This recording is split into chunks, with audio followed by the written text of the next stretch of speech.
ঢাকা মেডিকেলে আমাদের যে ডাক্তার ভাইরা রয়েছে তাদের গায়ে হাত তোলা হয়েছে। যে যারা হাত তুলেছে তারা কি অভিযোগ করেছে? তারা অভিযোগ করেছে সেখানে নাকি একজন যে পেশেন্ট মারা গিয়েছিল সেখানে ডক্টরদের গাফিলাতি ছিল, ওই ঢাকা মেডিকেলের গাফিলাতি ছিল। এখন প্রশ্ন হচ্ছে যে ডক্টরদের বা ঢাকা মেডিকেলের যে গাফিলাতি ছিল কিনা এটি নির্ধারণ আপনি কিভাবে করতে পারেন, কোন এক্সপার্টিজের ভিত্তিতে এটি নির্ধারণ করতে পারেন এবং এই অথরিটিটা আপনাকে কে দিয়েছে? যদি কোনো গাফিলাতি থেকে থাকে, ডক্টরের হোক, প্রশাসনের হোক, কিংবা যে কারো কিংবা কর্তৃপক্ষের হোক, অবশ্যই তার বিচার হবে। তার বিচার একটি প্রক্রিয়াধীন প্রক্রিয়া হবে, একটি তদন্তের মাধ্যমে হবে। সেই অভিযোগকে আপনি বিএমডিসি তে করতে পারেন কিংবা সেই অভিযোগকে আপনি প্রশাসনের কাছে করতে পারেন। কিন্তু আপনার কি অভিজ্ঞতাটুকু রয়েছে, আপনার কি দক্ষতাটুকু রয়েছে যে একজন ডক্টর তার সাথে গাফিলতি করেছে কিনা সেটি যাচাই করার? আমাদের সবচেয়ে বড় এখন যে সমস্যাটি হয়ে গিয়েছে, আমরা এই বাঙালিরা অধিকাংশ ক্ষেত্রে অধিকাংশ বাঙালি নিজেদেরকে সব জায়গার দক্ষ মনে করি এবং সব জায়গায় নিজের ডাক বলাতে চাই। আপনি আমাকে একটি জিনিস বলুন, যে ডাক্তার 5 বছর ধরে এমবিবিএস পাস করলো, 1 বছর ইন্টার্ন করলো, এরপর বছর বছর ধরে বিভিন্ন ডিগ্রি নিল, পড়াশোনা করলো, তিনি একজন পেশেন্টকে যেভাবে ডিল করেন, তিনি পেশেন্টের ভিতরের এবং বাইরের বিষয়গুলো যেভাবে জানেন, যেভাবে ট্রিটমেন্ট করেন, আপনি কিভাবে মনে করেন আপনি সেই পড়াশোনা না করে শুধু বাইরে থেকে দেখে নিজের চোখে যা মনে হলো তা দেখে তাকে একটি নির্দিষ্ট রেজাল্ট দিয়ে দিচ্ছেন, একটি নির্দিষ্ট ব্লেম দিয়ে দিচ্ছেন? আমাদের জায়গা থেকে স্পষ্ট বার্তা, এরকম একটি ব্লেম দিয়ে আসলে যখন আপনি একজন ডক্টরের গায়ে হাত তুলেন তখন আপনি যে কাজটি করেন সেটি আমরা বৈষম্য বিরোধী ছাত্র আন্দোলন আমাদের জায়গা থেকে কোনোদিনও সমর্থন করতে পারি না। আপনাদের যদি কোনো অভিযোগ থাকে সেই অভিযোগটি আপনি জানাতে পারতেন।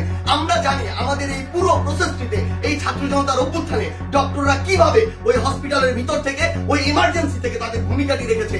আমরা দেখেছি যখন কিছু সরকারের পাঁচাটা স্পিরিট, ডক্টরদের যে স্পিরিট, সেই স্পিরিটটি যাদের মধ্যে নাই এমন গুটি কয়েক ডক্টর যখন ওই ছাত্র জনতার গণঅভ্যুত্থানে আমাদের আহত ভাইদের চিকিৎসা দিতে বাধা দিচ্ছিল, তখন অধিকাংশ ডক্টর নিজের জায়গা থেকে রিস্ক নিয়ে আমাদের ওই ভাইদেরকে চিকিৎসা দিয়েছিল।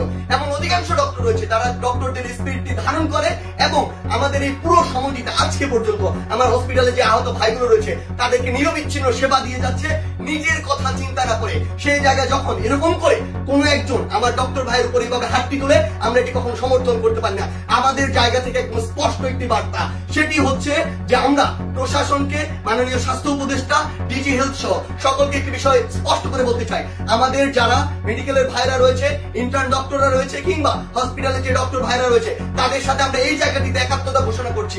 তাদের নিরাপত্তার সর্বোচ্চ ব্যবস্থা করতে হবে। তারা দিন রাত 24 ঘন্টা আমাদের জন্য কাজ করছে, অথচ কেউ একজন চাইলো আর একটা ব্লেম দিয়ে তাদের গায়ে এসে হাত দিয়ে দিল, এটি আমরা আমাদের জায়গা থেকে কখনো মানতে পারি না। আমাদের জায়গা থেকে একটি স্পষ্ট বার্তা হচ্ছে তাদের এই নিরাপত্তার ব্যবস্থাটি করতে হবে। এবং গতকালকে ঢাকা মেডিকেলে যদি ওই পেশেন্টের মৃত্যুর জন্য কোনো কর্তৃপক্ষের হোক, ডক্টরের হোক গাফিলাতি থেকে থাকে, তদন্ত সাপেক্ষে তার যেমন বিচারের আওতায় তাকে আনতে হবে। কিন্তু গতকালকে ওই আমার ডাক্তার ভাইয়ের গায়ে যে হাতটি তুলেছে অপারেশন থিয়েটার থেকে বের হওয়া একজন ডক্টরকে, তার অবশ্যই দ্রুততম সময়ের মধ্যে তাকেও গ্রেফতার করে তাকেও বিচারের আওতায় আনতে হবে।